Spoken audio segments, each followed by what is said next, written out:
Hey everybody, and welcome to another journaling video. Today we are starting a brand new insert. I am so excited.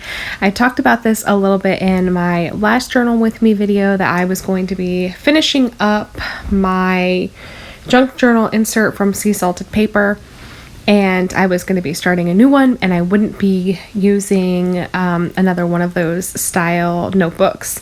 While I loved the experience and would love to continue to use another one of her inserts, the others that I have are just very, very travel themed, and they're a little bit thick, and I noticed that it made it a little bit difficult to use the notebook once I went past the halfway point. And the ones that I have are her some of her original inserts, and so the binding is a little bit touch and go, and the paper edges aren't even. And while I love that, it doesn't bother me. I definitely, because they're travel-y themed, I want to save them for future travel journals.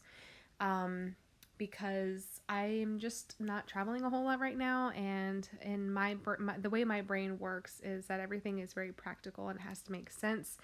And to use a travel themed journal for just day-to-day life doesn't make sense in my brain, and I can't get past it. So yeah. I have moved over into what I think is one of the newer style inserts from Traveler's Company. I think this is either their grid or their I think it's the same thing. It's like a dot grid and then a regular grid. It's one of the grids, but it's from their like newer line, like not some of the original inserts that they had, but the ones that they came out a few years ago. And I really like it. The paper quality is really nice. It's really bright, so I'm going to have to definitely get used to that. I definitely struggle using bright white paper.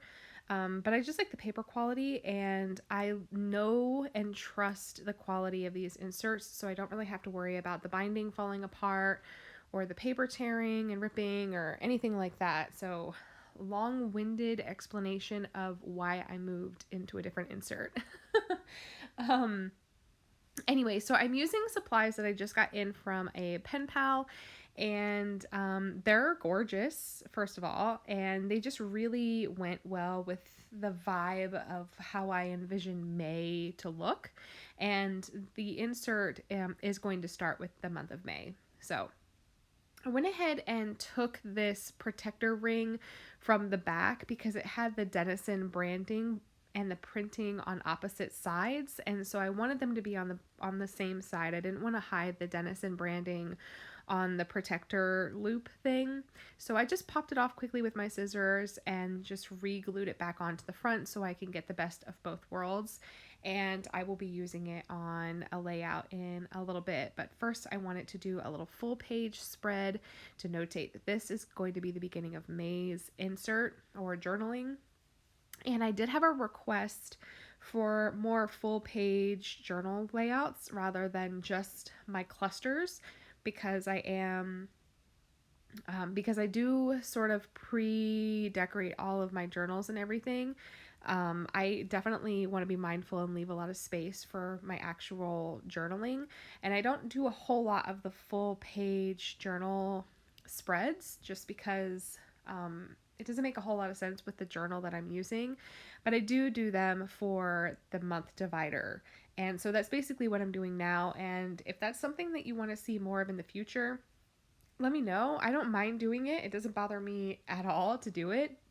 I just have to sort of ask my brain to work in that way because I'm just not wired that way. You know, I'm on a one track like situation, and how I do my journaling is kind of how I've always done it. But I love getting input and ideas from you guys because it encourages myself to try something new. And I definitely don't want any of my content to get stale. I definitely don't want you guys to get bored. So if you want to see me try something or do something, or you've seen other creators do it, but you would like to see my spin on it, please, please, please say something. Because, you know, as a creator, creating across 4 different platforms, things can get kind of tricky for me, not wanting to create the same content over and over and over. So if you're interested in something, let me know. I know something that I definitely want to try in the very near future is busting out my watercolors again and playing with that.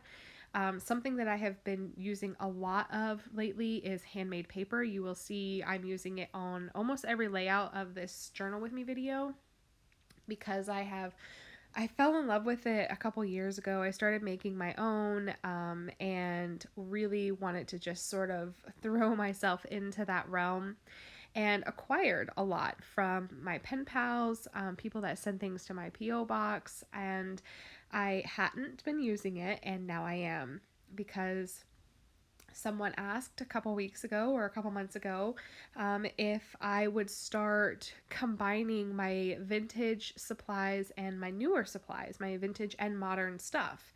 And I typically didn't ever do that. I just couldn't in my brain make that make sense. And I had some time to think about it. I had some time to sort of figure out what that meant for me. And that's what this video is. It's 100% mixing vintage supplies and modern supplies. You can see me make a big boo-boo here, and I ended up having to rip everything up and fix it, but it worked out in the end. But yeah, I'm definitely mixing vintage and modern supplies. A lot of it that I've gotten from viewers or my pen pals, which I'm super thankful for. These girl things here, oh my god, I'm in love with them, firstly. I could never have enough of them, but I can never seem to get on board when they're launched and actually purchase them.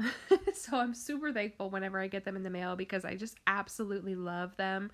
I believe this particular creator is Windry on Instagram, and I know that they collaborate a lot with Cafe Analog, and I always miss it. I just can never seem to either get there on time to get some, or I don't have the money to be able to buy it at that time when it is launched. So I'm always so grateful when I get stuff in the mail that I've always wanted but haven't had the chance to get, for sure.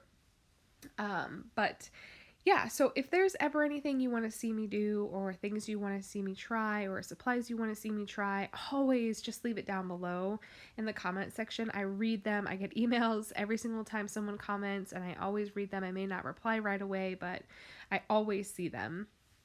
So something that I'm doing now that I have never, ever done in the past is decorate my cover.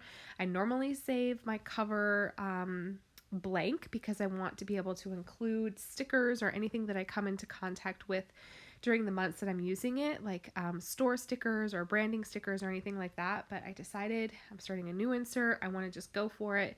I've got all these pretty supplies out. Why not?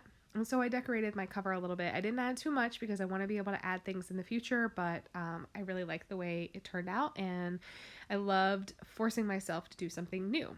So I'm going to bring everything in a little bit closer so that you can see the final product of everything I've done. If you have any questions, as always, please feel free to leave them down below. If you want to challenge me to do something, leave it down below. I would love to try something new. And yeah, that's basically it. I love this little cluster here. It's so interesting. I've never done anything like it before, but I've seen it a lot online, and I like the way it turned out. And I was super excited to finally be able to use that Denizen tag that I've been hoarding for at least a year. But that is going to be it for me. I really hope that you have enjoyed this video and that you have found some inspiration. If you are not subscribed, I would encourage you to do so now so that you don't miss any future videos. Make sure you check out my channel and see all the other creative videos so you don't miss anything.